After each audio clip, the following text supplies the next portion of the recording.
Our guest for today is from a company that revolutionized customer success management and is one of the top SaaS CEOs by the Software Report 3 years in a row, and was a finalist at EY's Entrepreneur of the Year and has one of the highest Glassdoor ratings and reviews, and the list goes on. We have Nick. We have Nick Mehta, CEO of Gainsight. Hey Nick, welcome to The Hype is Real. Lakshman, great to meet you, and Jared, great to see you as well. Thank you so much for having me here. Thank you for being on the show. And Nick, before we get into the show, first of all, congratulations on your recent acquisition, Insided, a community for customer success professionals, right? Yeah, it's basically software that helps any company build a community for their customers. So if you're a company that basically is trying to get your customers to better adopt your products, better get value, the best thing to do is get your customers to talk to each other. We use the Insided technology inside Gainsight for our own community for years. And we liked it so much that we decided to partner up with the founder of the company and have them join us, a couple of weeks ago. And basically our vision is that as companies want to scale customer success, one strategy is to have CSMs that work with your customers. Another strategy is to have a community so your customers help each other. Yeah, I think we are driving through this product-led growth, community-led growth. Yeah, community-led growth, product-led growth. Exactly. That's how we talk about it too, is product-led growth, community-led growth, and customer-led growth. Those are the three new growth engines. So yeah, so Jared will be more excited. He's building a community for revenue people now. Awesome. Yeah, great. Wonderful. So let's get into the show. Nick, on the Gainsight story, right? So tell us a bit about the origin of your story with Gainsight. Yeah. CS wasn't a thing back when you joined. So what convinced you to take this rocket ship? And by the way, rocket ships look like rocket ships on the outside. On the inside, it's pushing a rock uphill, but eventually it starts rolling downhill. Before Gainsight, my career was I worked in enterprise software in a larger company where I was a general manager, where we would sell our software and customers would install it and they'd pay us upfront. And whether they used it or not, they'd paid us already, right? That's the old business model that companies had. And right after that company, this is working at Symantec, I went to run my first SaaS company, a company called Live Office, which I didn't found. I joined as sort of helping to steer the company into moving into the cloud. So they weren't a cloud company before. We moved into the cloud. And in that movement, I learned firsthand that when you have a cloud business, when your customers are paying you as they go month by month, year by year, you can't sell to them and walk away. You've got to actually sell to them and then ongoing make sure they're getting value, making sure they're adopting your product. Otherwise, they're going to leave you. But if you do it right, they're going to expand with you. They're going to be advocates. And so I saw that this whole process post-sale needed to be reinvented. And in fact, I was thinking of starting a company around this exact idea. We sold our company. We sold Live Office. I was spending some time with some VCs. And I was thinking about starting a company with this idea. Battery Ventures introduced me to two founders, Jim Eberlin and Sridhar Pedaneni. Jim was in St. Louis, Missouri. Sridhar was in Hyderabad. And they had basically the same idea. And we teamed up, and they had, and when I joined, there were about 6 beta customers that kind of had this very early version of our product. But we had this vision of something much, much bigger, which is companies changing the way they work so that after the sale is just as important as before the sale, and kind of calling that customer success. Now, to your point, back in 2013, in the whole world, there were probably 500 people that were CSMs, maybe, right? Not that many. Now, there are other people that were doing similar roles, account management, customer support, but the role itself hadn't really turned into a profession yet. And so for the entire time of Gainsight, the biggest mission has been, how do we create this profession around customer success? How do we create this community? And if we do that, they'll buy our software. And so now today, there's several 100,000 people on LinkedIn that describe themselves as CSM. So it's a really, really cool to have seen this new profession grow up. Oh yeah, for sure. I think that's the first role that startups are hiring for these days. Yeah, that's exactly right. Yeah, it's changed so much, right? Yeah. We did that at Outplay because now the importance is all about how well you can take care of your customers. That's right. That's so well said. You're on mute, Jared. Pardon me. Super interesting journey that you've had. And thank you for shedding light on the early stage you got there. We weren't exactly sure at the time, but you had 6 beta customers. when you came on. How'd you go from that to your first 100, right? Like for everybody listening, like that's still pretty early. It's not cold start, but it's close, right? It's a great question. And it didn't feel like, I mean, I know some companies, it feels like all of a sudden you get product market fit and everything starts rolling. It never felt like that. It's always been like incremental, right? So I don't even remember when we got our first 100 customers or what. It wasn't some magic moment and we had like banners and confetti or something, right? It was just like, okay, we got the 100th, now let's get the 101. But I do think that like the journey basically was that early on, customer success, as I just alluded to, is pretty small. And so one of the biggest things we did was make sure that we were focused on the community and the category and the job first, our software second. And that really endeared us with a lot of the people in the community, right? So like we were throwing conferences that had nothing to do with Gainsight, right? Our Pulse conference, they were about like, how do you pay customer success people? Should they report to sales? Should they own renewals? And because of that, I think a lot of the thought leaders in customer success in the profession, like kind of like had a good affinity to the Gainsight brand early on. Right. And just like liked us as people and our values and culture and all that. And so that's, I think, an important thing early on, because before you sell a customer, I mean, sometimes you can just go sell them demo and they buy it. But a lot of cases, they're getting to know you as a company. You're building a relationship. And I find, I don't know about you, Jared, but I find now in most categories, there's like 30 companies that basically do the same, from a demo perspective, the exact same thing. Right. And so part of it was getting that like, kind of like relationship and preference. And then what it started happening is, different ones of those companies started saying, okay, we're going to look at technology, right? And back then there weren't, I mean, for people that are new SaaS operators, now it seems like, there's 10,000, probably tens of thousands of SaaS companies. Back then there was only like maybe a few hundred meaningful SaaS companies. And so every time one of those would start looking at technology, it'd be like, oh, wow, we got to get this. And so one of the things that happened is we totally rallied around those early opportunities. I mean, the first marquee customer we had was Box, which is still a client today. Box, I remember when, like they were starting to think about technology and they weren't sure when they were going to buy something. And I'm sure many of you listening, if you're an entrepreneur, had that experience. Okay, when are they actually going to buy something, right? And I remember going to their office. This is back when you could go to offices. And at that point, they were in Los Altos, California.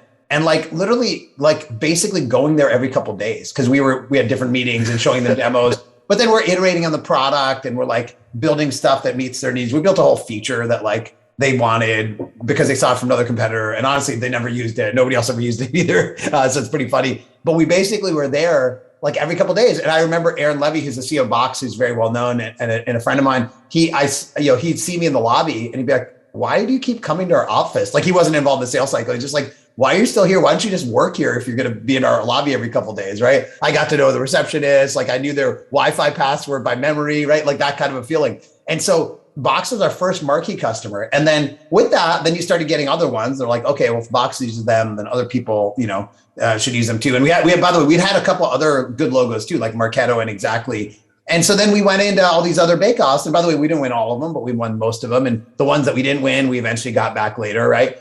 Pretty much all the competitors, except for one, all the competitors that were competitors of Gainsight back then are like all out of business, right? So it's some ways you're just trying to outlast that competition, right? And just kind of keep going. And so getting to your question, when we got to the 100th, my guess is, I think we were actually about like 75 employees. The product was a little more mature. One thing we did was invest a lot in R&D, like in the product, and built a very sophisticated product that could really scale. And so I think we started getting a little bit of that momentum. And I think the sales team started getting a couple reps that like were really successful. We had an early rep named Rebecca Olson. She probably joined around there. She actually had never worked in sales before. She's incredible, one of the best enterprise salespeople I've ever met. She's not at Gainsight anymore, but she was just like very smart. She worked in consulting and she was super, super hungry and diligent. And she just like went after a customer and like would do 50 meetings with them, like whatever it took to figure out, like understand their need and really kind of tailor the solution to their needs. So I didn't give you a direct answer of what happened at 100, but those are the types of things. Like we had marquee logos. We had, I think, somewhat of a sales playbook, a very early playbook. We had a few reps that were really like successful, and we built out the product enough that there was some differentiation. Nice. One thing that you said that stuck, with me, like before all of that, you said category first. Right. Right. Like, And I want to dive in because, the next line of questioning, like I want to unpack like the wow factor. And I truly believe that category first line you said is a big part of it. Can you expound on that and like tell us about what you've done, and then how, and what you also said before, building out the CSM function, like the role 500 to now. I do think they're both interconnected, very close. And I'd love to hear your feet. Yeah, totally. Yeah, I think that for us, it's definitely been the playbook. And by the way, entrepreneurs ask me all the time, category creation, category first. And I don't think it's for everyone. I want this caveat up front. Because if you just have built like the next version of like an existing category and your product is like faster, better, cheaper, I don't think you need to necessarily go create a new category. Like, I think it's a lot of work. It's very expensive. It takes a long time, right? But in our case, in some ways, it was necessity, right? Because we were building software for a role that didn't really exist yet, right? So for us, we had to. It wasn't like, oh, we want to be category creators. It was like, wait, who would we sell our software to if there's no CSMs? So step one, make sure companies had CSMs. And so we had to really, basically invest in CSMs being successful as a profession, companies investing in customer success, and then eventually realizing they need technology. And that wasn't like inevitable. We did a lot, right? Like we created job boards for people to find roles. We wrote guides to hiring customer success executives. We created internship programs for people to get into customer success. We created online training programs to teach people customer success. We partnered with universities to create customer success programs. I teach a term at Stanford Business School on customer success, like all this stuff that is just about the category. And literally, they may or may not buy Gainsight. Maybe they'll eventually buy Gainsight. Maybe they'll buy a competitor and then later come to Gainsight. So it's very much a long play. And so that category first for us was out of necessity. But one of the things it does give you is a massive asset, right? Like we have thousands and thousands and thousands, actually hundreds of thousands of people who've like been to Pulse or been involved in our thought leadership and eventually want to buy Gainsight. And maybe they don't always start out with Gainsight, but they eventually want to. And it's just part of the ethos, right? It's on their job. They put it on their LinkedIn, like a Gainsight experience, right? It's just like part of their, because Gainsight now is, we're probably 80% of the market or whatever. So now it's like, Gainsight experience equals customer success experience, right? It's not the only way to get customer success experience, but it's probably the most tangible way. And so for us, that category creation was out of necessity, but it definitely became the biggest thing we ever did. And we continue to focus on it. And now we're like, one of the challenges as a company gets bigger is you get into multiple product areas. So now we have community software. We actually have a product analytics product that's really strong called PX. And so now we're kind of like, what's the bigger category? How do you redefine the category, which, is the next chapter of that journey? That's awesome. Building on that, were there any other wow factors that you have outside of bringing big logos on? We have the creating category, which is massive. What else helped contribute to, that secret sauce, so to speak? I mean, I'd say that actually the root of all of that for us, even whether it's the logos or everything, building the team, for us, it's actually literally our culture and values. Because one of the things we're very passionate about is like actually being the same company on the inside and being the same people at home and being the same company with your customers, right? So like your values and the way you work at home and the way you treat your coworkers and the way you treat your customers should all be integrated together. It shouldn't be like you have to be different people. And we call that human first business. Like we're all human beings first. And so that's something that like we've been passionate about from day one. Like that's the thing I'm most passionate about. More passionate than customer success than category creation is our values and culture. And what's interesting is I think that is actually the long-term thing that's helped us, because what ends up happening over time is I do think customers buy and work with people that connect with them emotionally, right? Because there's a lot of commoditization of technology. Why, Jared? Like, are you a Coke person or a Pepsi person? What do you drink? Oh man, depends on the stage of my life. I drink Coke right now, but I growing up Pepsi because my mom drank it. There's a lot of like, yeah, so maybe it's better for your mom. Like there's a lot of people who are Coke or Pepsi, but it's totally arbitrary, right? It's just that somebody is connected. So. Yeah, right. Like, why do you buy Clorox? Why? And so in technology, certainly there's some categories where it's like, oh, it's not about the brand. It's about like, you built the only technology that can do X, Y, and Z. But show me a software category where there's a vendor that's the only one that can do it. Like I challenge you, give me one.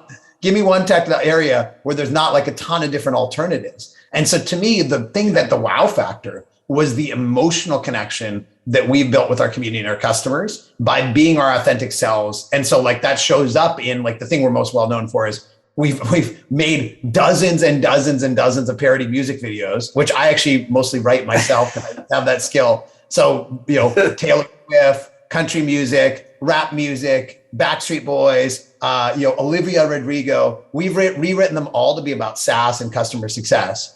And people, they love them, they find them funny, they share them. But it's not just about like the funny factor. It's like, oh, wow, like I like these people. They get me. Like that's one of the feelings we want to convey. So for example, if you listen to our videos, if you're not in SaaS, you'd be like, what is this? This is weird. But if you're in SaaS, you're like, oh my God, that's exactly what the job of a CSM is or a product manager or whatever. Like you totally get it. And I think that like fundamentally buyers want to buy from companies that get them. So I invest in a lot of startups and stuff. When I go to their websites, like one of the questions is, do they get the persona? Do they get the target audience, the pain of that target audience? Do they get what they've been through? And I think that's the long-term wow factor. They get me. Yeah. And all super insightful. You touched on community, right? Because what you did was create a community, and now you're investing in community. I know. I can. When did you decide to do that? And tell us about that. It's funny because it's a perfect segue because when you say they get me, this company gets me. Part of it is this company gets that. Like honestly, my job is lonely, especially in the early days of a profession. In the early days of a profession, you are building customer success. Your boss doesn't understand what it is. Your salespeople don't understand what it is. Your product people don't understand what it is. You're the only one. You go home and people don't understand what you do. You talk to your friends. They ask you if you work in like customer support and if you work at Comcast, right? Like that's like the life of CS in the early days, right? And so that person feels really lonely. What is the solution to loneliness? It's community, right? And I don't mean community in terms of software or community in terms of event. I mean the concept. Community means like it's a feeling of like fellowship, of kinship, like there's people like me out there. And so all of our events and our music videos and like everything we did was like, oh my gosh, there's people like me out there.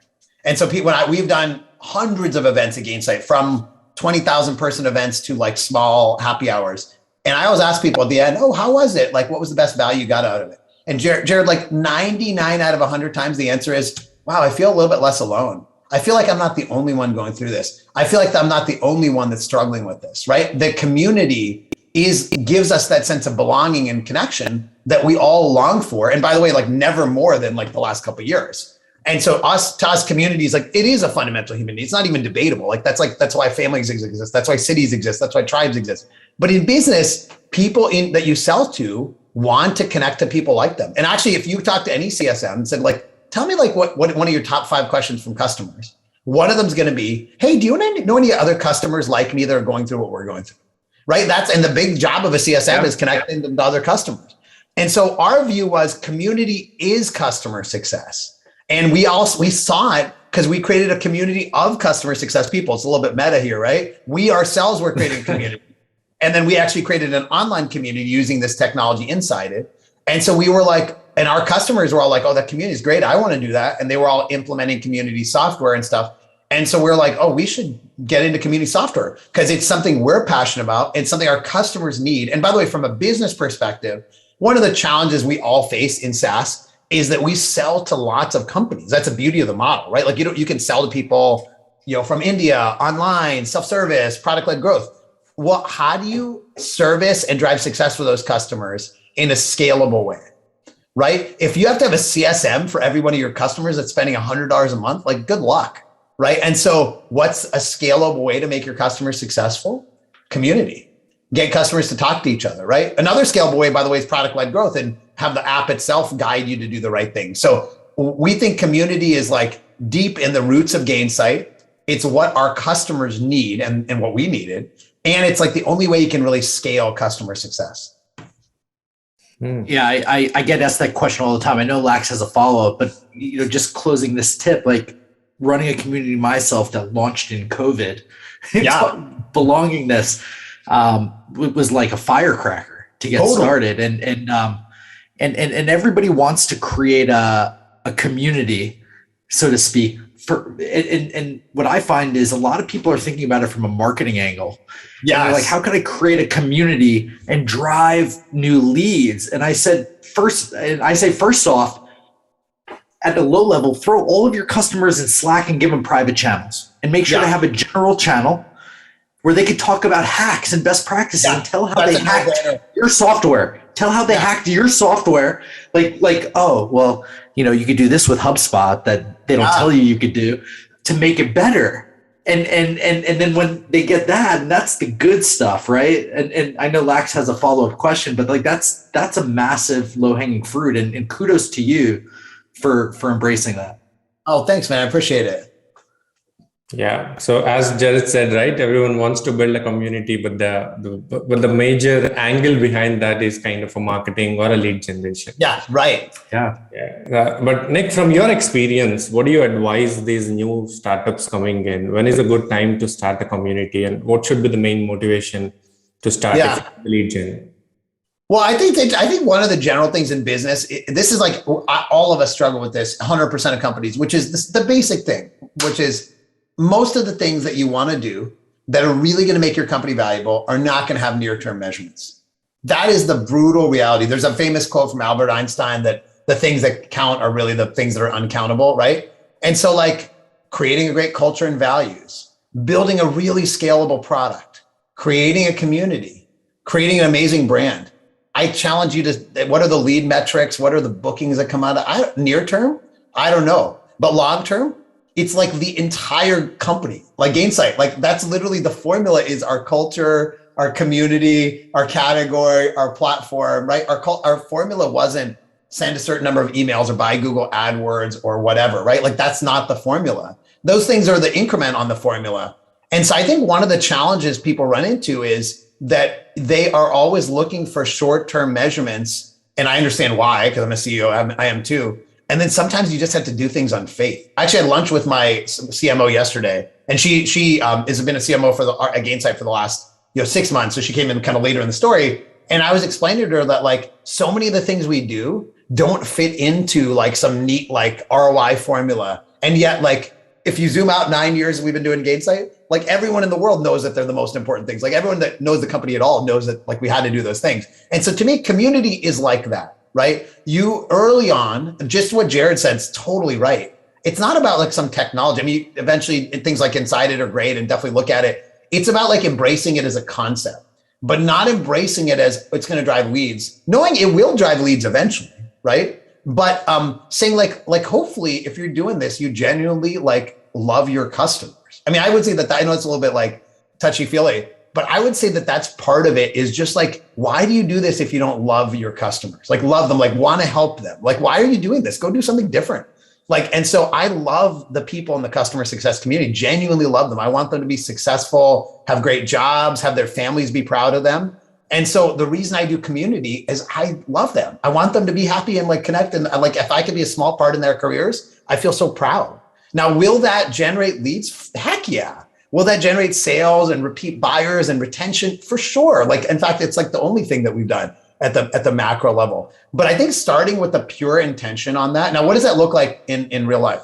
Well, like when there's lots of kinds of ways to do community, right? One of them would be creating that Slack group. One of the things I would say if you're creating a Slack group is encourage it to not just be about your product. Like, what are the challenges the people in your role are dealing with? Talk about those challenges. Share them. Encourage them, by the way, to be able to gripe about your product potentially. Don't be on the Slack channel. Like let them have a private version that that you're not there, right? And get some people on there that are fun, that will create some culture. Like there's actually in addition to like communities that we manage, like we have our own community on our Inside It technology for our customers. There's like a totally separate Slack group of Gainsight people that you manage Gainsight. There's thousands of people on it. And it's awesome. And it's like super, super active, but it's not just like, oh, what are the tips about Gainsight? People are sharing GIFs. They're helping each other find new jobs, right? Like, and so I would encourage you, if you can, to find some people in your customer base that can be those community leaders to really help make it a community of human beings, not a community of customers, right? Because they're human beings at the end of the day, right? So to me, creating community early on is super important. Now, it's not just these forums like Slack or Inside It. It's also just like when you do events and get-togethers. So as an example, I do like, I've done hundreds and hundreds and hundreds of things, dinners and happy hours and whatever. And I still do them. And I do like every month, like a couple virtual happy hours. We send people ice cream or wine or something and we get them together. But we never talk about Gainsight. Like we don't talk, I mean, the customer might mention Gainsight, they use Gainsight or whatever. Most of them use Gainsight at this point. But the topic will be something like, how do you prove the ROI of customer success to your boss, right? And we'll always start with an icebreaker question. That's one of my like patent pending, like you copy it, please use it. Every meeting I do starts with icebreaker, including internal, external. What do you want to be when you were a kid? What superpower would you love to have if you could have a superpower, right? There's a million and you can find them on the internet, right? But we try to get people to open up as human beings and then talk about something that's not Gainsight related, but it's just something that they genuinely think about. So to me, it goes back to like, I hope you feel that love for your customers, because I think everything comes from that. Yeah, genuine love for the customers, and a natural outcome would be whatever the leads or revenue, whatever it is. Exactly. Lex, an aha for me. My buddy's partner works for TED conferences, right? Oh, that's awesome.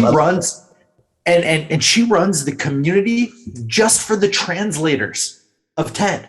There's like 4,000.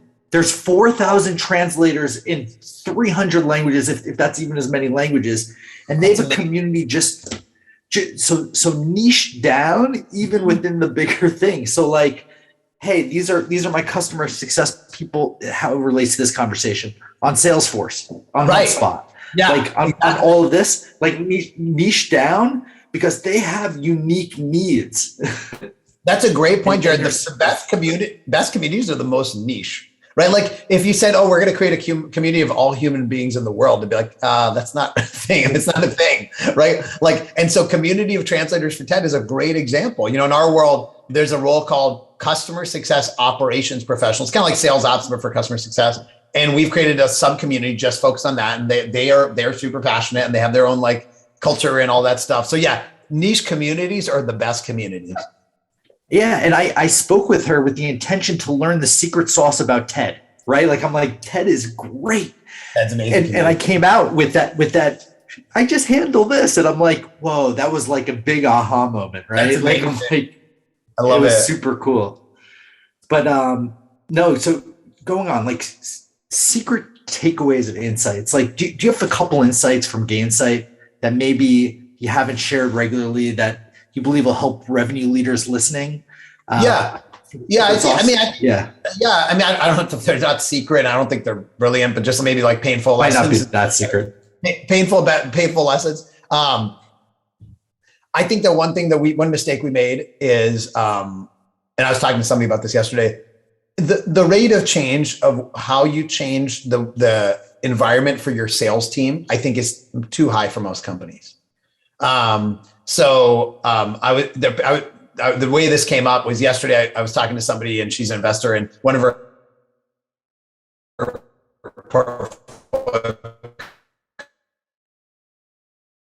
companies.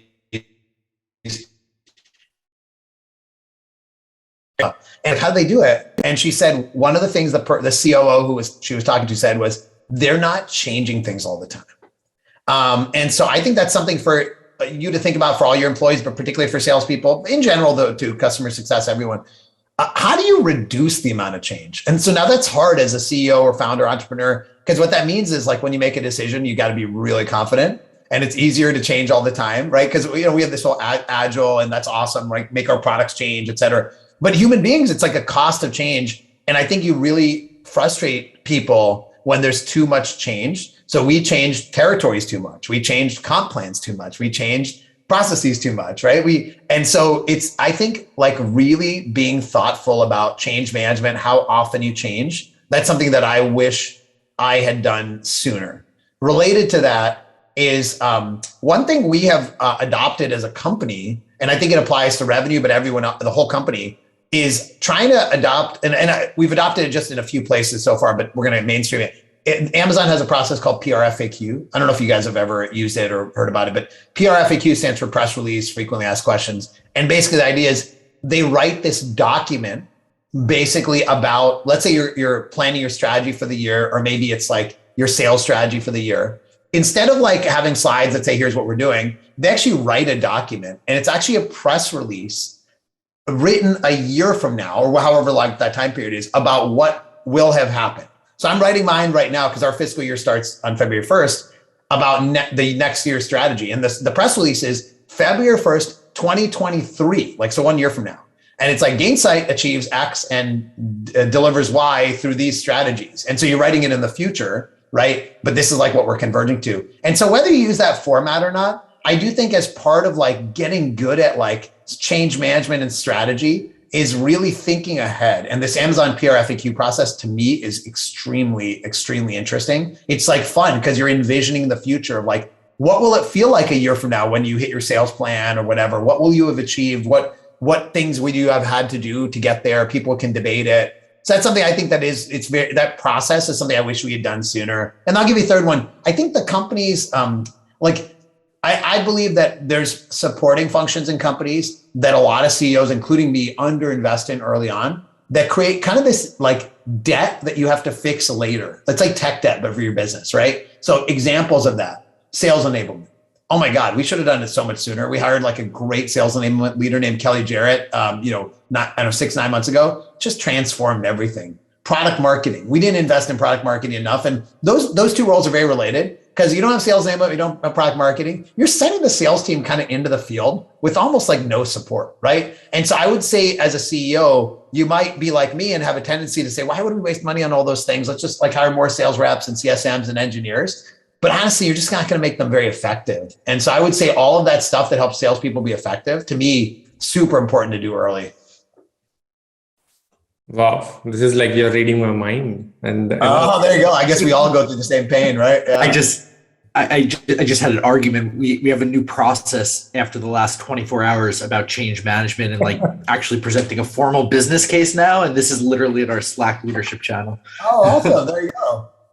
Exactly. And it's very tough to not do the change management in the early days, right? You just feel like, okay, all of a sudden you just wake up and hey, we have to change this to hit this, right? And you feel you have to do it now because being a agile and small startup, you have to do it fast. And I'm a very, very much like extreme do it now person. I like to do everything immediately.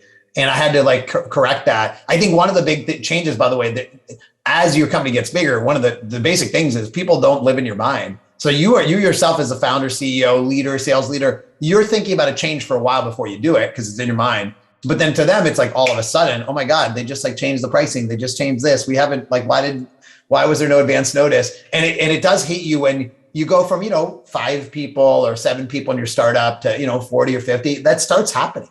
People start really being surprised. The analogy I use for myself is, when you're in a car, if you tend to get car sick, it's very rare that people get car sick when they're the driver. But you get car sick when you're the passenger. Now, why is that? Well, what happens is your brain, when you're the driver, knows the turn you're about to make. Like you're in your mind. And so your brain actually starts anticipating it. And like everything about like your all of the stuff about like how you get dizzy, you're getting ready for it. But the passenger doesn't get to anticipate that. So for them, all of a sudden you just turned and therefore you get sick. And so I think a lot of founders, including me, a lot of CEOs, we make our teams car sick by that kind of herky jerky driving. Wow, love that analogy. Lax, are you empathizing with this like I am? 100%, no doubt. Because those are the same things, right? As I said, the primary 3 learnings, and that's kind of my follow-up question on the main things that you have shared is about change management, not do a lot of changes too frequent. And then one of the learnings was about sales enablement, right? You said? Yep. Exactly. Product marketing, sales enablement, things like that. Product marketing, sales enablement. It's like, it looks like exactly all the founders go through the same thing. It's so similar. I think it's a very similar journey. Yeah. Exactly. So Nick, my follow-up question is, if we kind of put us in a way back mission and then go back to your early days of Gainsights, what was some of the 1 or 2 top mistakes that you did? You think you would want to change? Or it could be mistakes or improvements, whatever. It could be hiring. It could be anything else. Yeah, I think that I'll continue with this theme of like business debt. So like technical debt, but business. So you make decisions and then you have to pay for them later, right? So I think there's a lot of things that are like the product marketing, sales enablement that, things that we just wish we had done sooner or different. I'll give you a couple examples. I think on pricing, if you have an enterprise type business, there's a tendency that, you can just change the pricing and do a custom quote for this customer. You make it different. And like over the years, you end up with like 1,000 different pricing models, and there's a lot of debt there. So doing pricing properly earlier and thoughtfully, and not just changing all the time, that's a mistake that we definitely made. And the pricing got too complicated, et cetera. Another one that's related to that, quite similar conceptually, is being thoughtful about titles, levels, compensation in your company. Because it feels like when you have 7 people, there's an 8th person you're hiring. It's like, okay, well, just give them whatever they want to hire them. And then there's a 9th person, they wanted certain kind of equity. And the 10th person wanted a slightly different title. And the 11th person, and then it's like, you are 1,000 people with like 1,000 different ways that you've decided on stuff. And by the way, then people talk to each other and they notice, and how come I'm not at this level? And then eventually you have to promote everyone, and everyone gets a raise. That doesn't work, right? So you're like, you really create a lot of debt for your HR team later on. So having strong, like we call them our teammate success team, but basically HR early on, having that be strong and having kind of a thoughtful process. Because I think all these things in a startup feel like, I'm just making a one-off decision. I'm being agile. I'm doing something different. Do whatever it takes. And it makes sense, right? And you don't want to go the other extreme where you're not making decisions. But I do think being thoughtful matters a lot early on. One of the big things I've just like come to the conclusion on is like, as you grow a company, at the end of the day, like I feel like early on, if you think of your job as being a mix of like driving action and making things happen and making the right things happen. So think of these 2 different buckets, right? So early on, frankly, you're like, you got to do a lot of making things happen, whether they're the right things or not. You try things, you make things happen. You're like a bundle of energy, just make stuff happen. As the years go by, it's more about making the right things happen. It's more about making a small number of things happen and making them really right. Like honestly, Gainsight is like 1,100 people. So it's like, I can't really impact like the day-to-day that much. So it's like, okay, I've got to actually be really good. Like make sure that Insighted was the right decision or the right company to buy, or make sure this product market that we're getting into is the right one or whatever, and so it creeps up on you pretty fast that you realize, wow, I've got to make good decisions. I've got to be thoughtful and organized, whether it's about compensation or pricing or about, product marketing, anything. I've got to make really good decisions in my as being a leader, I know that's so obvious, but I think the startup ethos is, don't worry about that. Just move fast and break things. You move fast and break things too much and everything's broken. So, well, you can move fast and break things when you're the only driver in the car, right? Yeah, like your analogy exactly was right. so I keep going back to that. And as soon as you put a passenger in, if they're your ride and die, one passenger, you can move fast and break things and they'll kind of turn a blind eye. But as soon as you fill that car up, you need to. You nailed it, Jared. Like, early on, you do have those ride or die people, which is awesome. But then, eventually you have other people too who are also great, but they're not. They're like, what's wrong with this car? Why? What's wrong with this driver? Are they drunk? Yeah, they're also great, but they're also not blood brothers or sisters with you, and they'll leave. That's right. And brothers, that's life. Like you're not going to have everyone be like that, right? So it's exactly right. Another one, by the way, maybe one final one on the same lines. I think this is probably relevant for people, especially right now. There's a book called The Alliance by Reid Hoffman, and it's basically about how companies should think of the relationship with employees as an alliance, not like as like a lifelong commitment, right? There's this weird thing where companies are like, I can't believe you're leaving. But on the flip side, if they need to part ways with somebody, they fire them, in a heartbeat, right? And so the relationship between employers is weird. It needs to be much more like this mutual benefit thing. That's what The Alliance is all about. We read that early on. It's a great book. And so one of the things it taught me, and I think it took years to get there, is like, it's okay when people leave. Like, it's okay. It's like healthy, it's not like, now if somebody leaves after 3 months, you got to go figure out you've made a hiring mistake or there's something wrong with your company. But if somebody's in your company like 4 years and then moves on to go do something, maybe they got a promotion. It's like kind of like good for them. That's exciting. Like if there was an opportunity internally, that's like fine, you know? And so kind of normalizing people leaving. So, you know, what's the one way to do that? Like when people leave Gainsight, we always like announce it on Slack. And that was kind of like a decision early on. People are like, wait, are you sure you want to announce somebody leaving on Slack? I'm like, yeah, why? Why would we have them disappear into the night? Like they're still friends. And then when actually one of the things I do is if it's somebody I've known personally, you know, when they're on LinkedIn, they post their new job. I'm like, congratulations, you know, and and thank you for all you did. And that obviously I know that like, because I have a lot of LinkedIn followers, that means everyone else sees, oh, wow, this person just left Gainsight. But I'm like, yeah, the people leave Gainsight. Like that's totally normal, right? This is like, and so I think getting comfortable, like if you're a founder, you'll get a lot of these conversations over the years where you'll get a text message email that says, hey, do you have 5 minutes to chat? And by the way, like especially if it's on a Sunday or something, you know the person's telling you they're leaving. And I would just encourage you to be like, that's fine. Like my response when somebody's leaving is, first of all, thank you for all you did. Second of all, congratulations. And third, you know, what can we learn for the future? But it's not like, oh my God, I can't believe you're leaving. Well, early on, I actually had one of those reactions. I really regret it. Like I'm embarrassed with myself. I was like, I can't believe you're leaving, blah, blah, blah. And now I'm never like that. It doesn't matter who it is. Like anyone can tell me they're leaving Gainsight. I'll be bummed because I like them, but you know, life moves on. And so I think getting comfortable with that is another thing I've gone through as a growing experience. Well, that's a great advice, Nick. And that's a great book as well. I'm going to add it to the list. Thanks. And I almost felt the same thing when first employee of Outplay decided to leave. I was like, why are you leaving? I'm doing all things for you. Right. But yeah, it's part of the game. Yeah, exactly. And so moving on, slowly wrapping up, Nick. So the one other question that I have is, like, you have a lot of empathy for employees and all that stuff, and that's why probably you're the highest rated on Glassdoor, and continuously in a 3 years top SaaS CEO and all that stuff. And with 1,100 employees and all these numbers on top of your head, how do you keep up to your game? What does your day look like? Yeah, it's interesting because I do think that as you get bigger, there's a lot of systems that you can develop to like reinforce whatever your strategy is as a leader, right? And so I have a very, very like organized system of like how I run my week, which is I won't go through all the details, but like on Sunday night, you know, I ask my team to send me like updates through Slack of like what they're working on. There's like a set of questions, like what were your highs from last week? What were your lows? What are your priorities? Like an update. And then I kind of do an update for the management team on Slack. And then I turn that into like a company-wide email that I send to the entire company once a week. And I've been doing that, by the way, for like 20 years. I've very consistently what's happening in the company, but also what's happening in my personal life. What books am I reading? So try to be very transparent.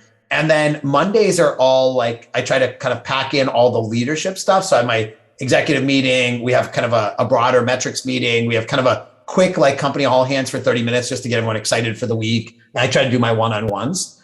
And then the rest of the week, there's a few categories of stuff I do. I spend a lot of time with customers. I love my customers, right? So, you know, probably 15, 20 meetings a week with either customers or potential customers. I do a lot of helping people in our community. So every week, probably 5 to 10 calls with CS executives thinking about like how to find their next job or whatever.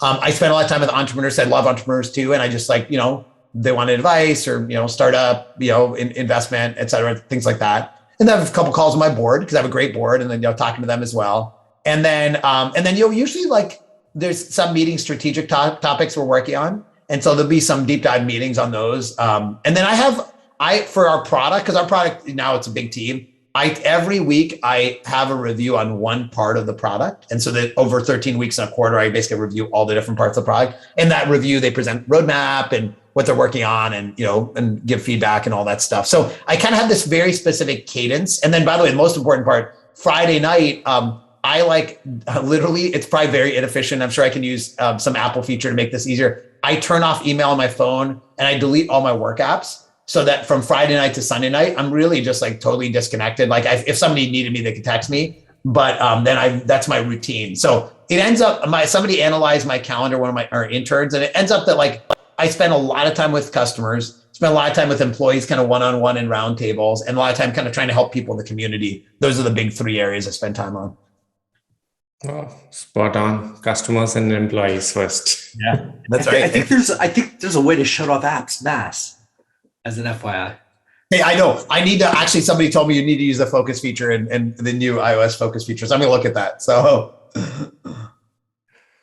My brother does stuff like that, but yeah, it really works for me. So I like it a lot. So just from an inspiration standpoint, are there any leaders that inspire you to follow that you follow that you're close tons. with? I mean, tons. Yeah, I mean, it's funny because the word inspire, like I think it in some ways, like when people use terms like mentor, inspire, I think it creates kind of like maybe an unreasonable expectation. Because honestly, when you meet people, they're all like regular human beings, and they're not like that different from you and stuff like that. So it's more like I just take, try to take the best from each person, right? Like there's every person has something they do really well. Like just to give you a few examples.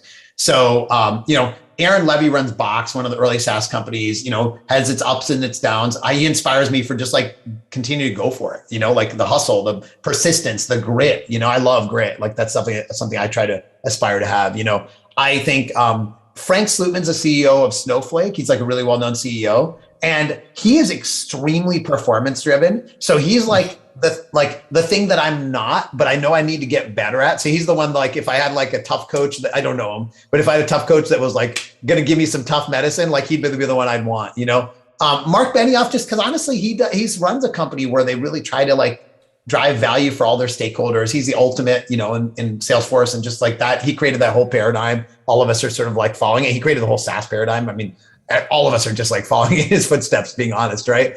So those three. Yep. There's a CEO, Rachel Carlson, who runs a company called Guild Education. I'm lucky to be a friend of hers, and her company is like inspiring in terms of its mission, which is basically helping people that work in like blue collar jobs and lower paid jobs get like upskilled to like higher education. It's really, really cool. And so like infusing purpose into work, like she's somebody that I really like get inspired by. So if I can give you a list like 100, it's for me, like I love Twitter because I can hear about all these people and what they're thinking and what their vision is. And so I kind of really love curating more and more people to learn from and never thinking it's like one person has the answer, including me, by the way. I'm definitely just, most of what I told you in this podcast, I've gotten for other people. And by the way, it's a small percentage of the right answers. And I probably gave you a lot of bad advice too today. Sorry. So I don't know what was good or what was bad. My point is that like, you kind of have to curate your own list. And I don't think the mentor concept or the inspiration concept, I don't know how much it exists anymore because people are just like real human beings. I think in the old world, like you never got to meet these people and you didn't see them in real life. So, okay, they could be like this mythical creature, but then you realize actually like even the most famous people, they've got their flaws. They're not exactly what they seem like on Twitter or on the internet or whatever. So, yeah.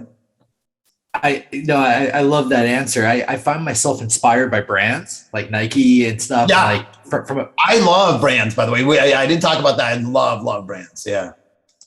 And with Salesforce, they did a simple thing. So I'm inspired by Salesforce because they've created the biggest category that is today with one simple thing. They had the sign that said software with an X through it. Remember that? That's all they did.